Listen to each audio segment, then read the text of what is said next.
నమస్తే శ్రీమాత్రే నమః శ్రీ గురుభ్యో నమః. ఇప్పుడు మనకి మే నెల 23వ తారీఖు నుంచి బుధుడు వృషభ రాశిలోకి ప్రవేశం చేస్తున్నాడు. ఎప్పుడైతే వృషభ రాశిలోకి బుధుడు ప్రవేశం జరుగుతుందో ఆ వృషభ రాశితో పాటు మిగతా వాళ్ళకి కూడా తన యొక్క ప్రభావాన్ని ఫలితాలను ఎలా ఇవ్వబోతున్నాడు, ఈ బుధుడి యొక్క గోచార ఫలితాలు మేషాది ద్వాదశ రాశుల వారికి ఎలా ఉండబోతోంది, ప్రత్యేకంగా వృషభ రాశి వారికి ఎలా ఉండబోతోంది అనే అంశాలతో పాటుగా తదుపరి రాశి కన్యా రాశి. ఈ కన్యా రాశిలో ఉండే వారి యొక్క బుధ సంచార గ్రహస్థితి ఎలా ఉంది అంటే కనుక ఈ స్వామివారు 9వ స్థానంలో సంచారం చేస్తున్నారు. 9వ స్థానం అంటే ఏంటి? భాగ్యస్థానము. భాగ్యస్థానంలో సంచారం చేస్తున్నప్పుడు భాగ్యానికి ఏం తక్కువ? భాగ్యం అంటే అదృష్టము, విద్యాభ్యాసము, ధార్మిక భావనలు, గౌరవ ప్రతిష్టలు, గౌరవ మర్యాదలు, పేరు ప్రతిష్టలతో పాటు అన్ని లాభ సూచనలే. కాబట్టి ఏ రంగంలో ఉన్న వాళ్ళు కూడా ఈ సమయాన్ని వృధా చేసుకోకండి. అయితే మరింత విశ్లేషించి చూసినట్టయితే బుధుడు భాగ్యస్థానంలో సంచారం చేయడం వల్ల బాగా అనుకూలమైన కాలము మీకు మొదలైనట్టు లెక్క. ఈ సమయాన్ని సద్వినియోగం చేసుకోండి. అయితే అనుకున్న పనులు కొంచెం స్లోగా అయ్యే అవకాశం ఉంది. అయినప్పటికీ వదలకుండా ముందుకెళ్లే ప్రయత్నం చేసుకోండి. ధర్మపదంగా కనుక మీరు ప్రవర్తించినట్టయితే విశేషమైన ఫలితాలు చవిచూస్తారు. కొంచెం అధర్మపరంగా కనుక వెళ్ళినట్టయితే అక్కడికక్కడే ఆగిపోయే అవకాశం కనబడుతోంది. ఈ ధర్మానికి అధర్మానికి ఉన్న లైను, ఆ గ్యాప్ ని గుర్తు పెట్టుకునే ప్రయత్నం చేసుకోండి. అయితే ధార్మిక క్షేత్రాల దర్శనం చేస్తారు. పుణ్యకార్యాలు చేయడంలో మీకు ఆసక్తి పెరుగుతుంది. అది ఎప్పుడైతే ఆసక్తి ఉందో తప్పనిసరిగా ఆ ప్రయత్నం చేసేసుకోండి. అయితే మంచి గురువులు, మేధావులతో మీకు పరిచయాలు ఏర్పడతాయి. దాన్ని సద్వినియోగం చేసుకోండి.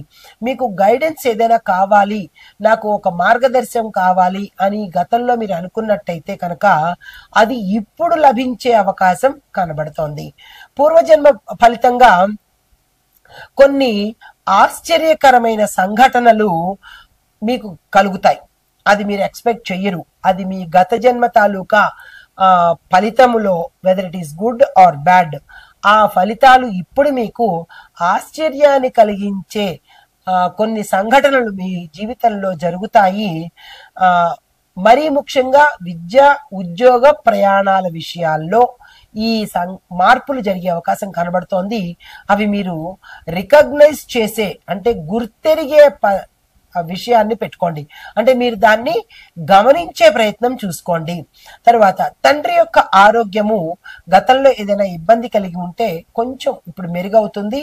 లేదా అతనికి అలాంటివి ఏమైనా ఏర్పాట్లు చేయండి. ఒకవేళ ఇబ్బందికరంగా ఉంటే డాక్టర్ దగ్గరికి తీసుకెళ్ళడం కానీ, లేదా ఆపరేషన్ సిస్టమ్ అంటే ఆపరేషన్ చేయవలసిన పరిస్థితి ఏర్పడితే తక్షణమే వారి ఆరోగ్యం కోసం పాటుపడే ప్రయత్నం చేయండి. తర్వాత కోర్టు కేసులు, లీగల్ ఇష్యూస్ ఏవైనా ఉంటే కనుక ఈ సమయంలో మీరు మీ వైపు ఫేవర్గా ఫలితాలను పొందే అవకాశం కనబడుతోంది.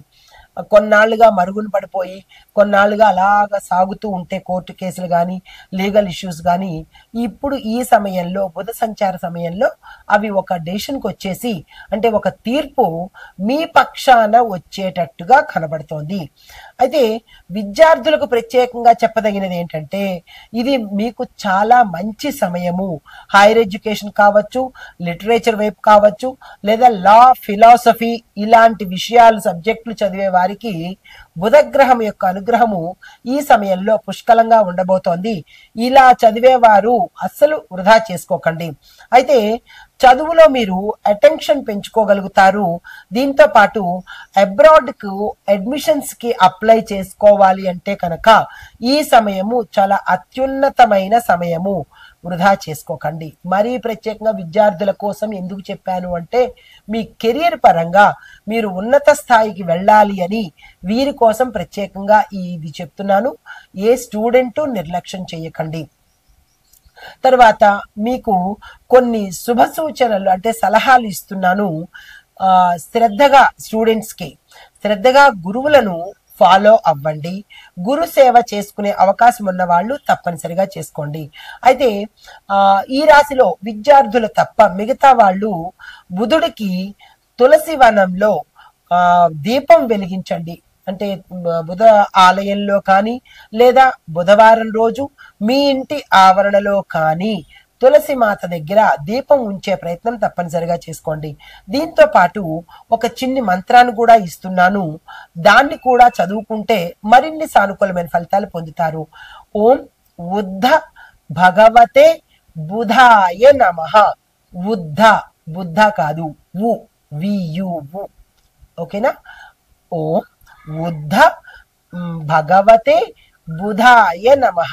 ఈ మంత్రాన్ని చాలా జాగ్రత్తగా నోట్ చేసుకుని చదువుకునే ప్రయత్నం చేసినట్టయితే ఏ పనిలో మీరు ముందుకు వెళ్ళాలనుకుంటారో ఆ సంకల్పంతో ముందుకు వెళ్ళి సక్సెస్ సాధిస్తారు. ఇది ఈ రాశిలో ఉండే వారికి చెప్పదగిన బుధ సంచారం వలన ఫలితాలు, పరిహారాలు, సూచనలు. నమస్తే. తదుపరి రాశి కుంభరాశి.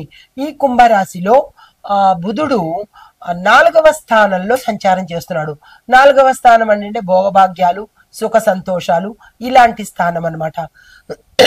అయితే ఈ స్థానము మనకి ఎక్కడదంటే కుటుంబంలో సౌఖ్యము, వాహన సౌఖ్యము, స్థిరచరాస్తులలో లాభాలు రావడము, ఇలాగ అన్ని మనకి భోగభాగ్యాలు, ధన లాభాలు, కుటుంబ లాభాలు, ఇలా ప్రతిదీ లాభాలు వచ్చేటట్టుగా ఇక్కడ కనబడుతోంది.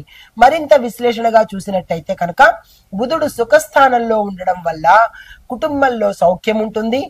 దాంతో పాటు ఇంట్లో కూడా ఆనందకరమైన వాతావరణం కనబడుతోంది. దీంతో పాటు ఏ నిర్ణయాలు తీసుకున్నా మీరు ఈ సమయంలో సక్సెస్ సాధించే అవకాశం కనబడుతోంది. వెంటనే ఈ సమయాన్ని వృధా చేసుకోకండి.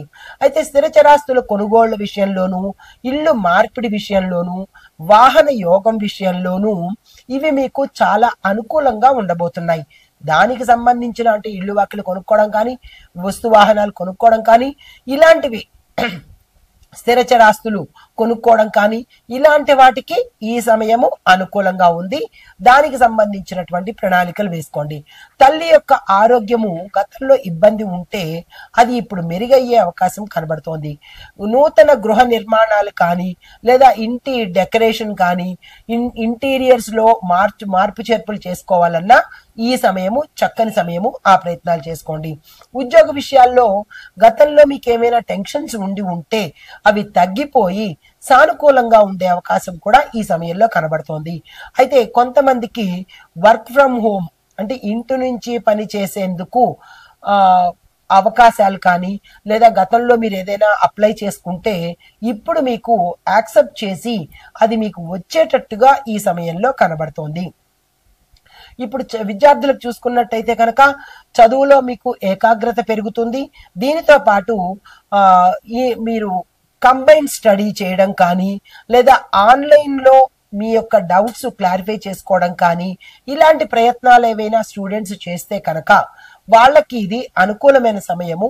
వెంటనే ఆ ప్రయత్నాలు చేసుకోండి.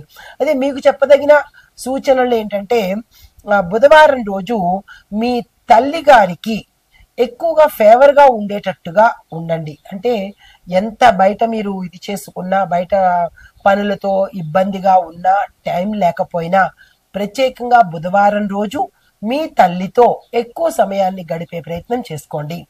తర్వాత ఆకుపచ్చని కూరలు, ఆకుపచ్చని ఆకుకూరలు ఈ రోజు మీ ఆహారంలో పెట్టండి. అంతేకాని ఈ రోజు మాత్రము నాన్ వెజ్ దగ్గరికి వెళ్ళకండి. శాకాహారులైతే సరే, మాంసాహారులైతే మాత్రము ఈ రోజుని మాంసాన్ని ముట్టకుండా ఉండే ప్రయత్నం తప్పనిసరిగా చేసుకోండి. ఇది ఈ రాశిలో ఉండే వారికి చెప్పదగిన గోచార రీత్యా బుధ సంచార ఫలితాలు, పరిహారాలు, సూచనలు. అయితే ఓవరాల్ గా ఈ బుధ సంచారము మనకి 12 రాశులకు బుధుడు వృషభ రాశిలో సంచారం చేయడం వల్ల ఈ ఫలితాలు మనకి ఉంటాయి. అయితే ఇవి ఎప్పటి నుంచి ఎప్పటి వరకు మన ప్రేక్షకులకు తెలియజేస్తాను. ఈ డేట్లు జాగ్రత్తగా గుర్తుపెట్టుకోండి. ఈ సమయాన్ని ఎవ్వరూ వృధా చేసుకోకండి. అయితే మే నెల 23, 2025 నుంచి జూన్ 12 వరకు మాత్రమే, అంటే మే 23 నుంచి జూన్ 12 వరకు మాత్రమే బుధ సంచారము జరగబోతోంది. ఈ సమయాల్లో మీరు ఏ పనులు చేసుకోవాలనుకున్నా నేను వివరించినట్టుగా మేషాది ద్వాదశ రాశుల వారికి ఎవరెవరు ఏ సమయంలో ఏ రంగంలో ఎలాంటి పనులు చేసుకోవాలి అనేది వివరంగా తెలియపరిచాను. ఏ పరిహారాలు చేసుకోవాలో కూడా సవివరంగా తెలియపరిచాను. ఇవి గోచార రీత్యా ఫలితాలు.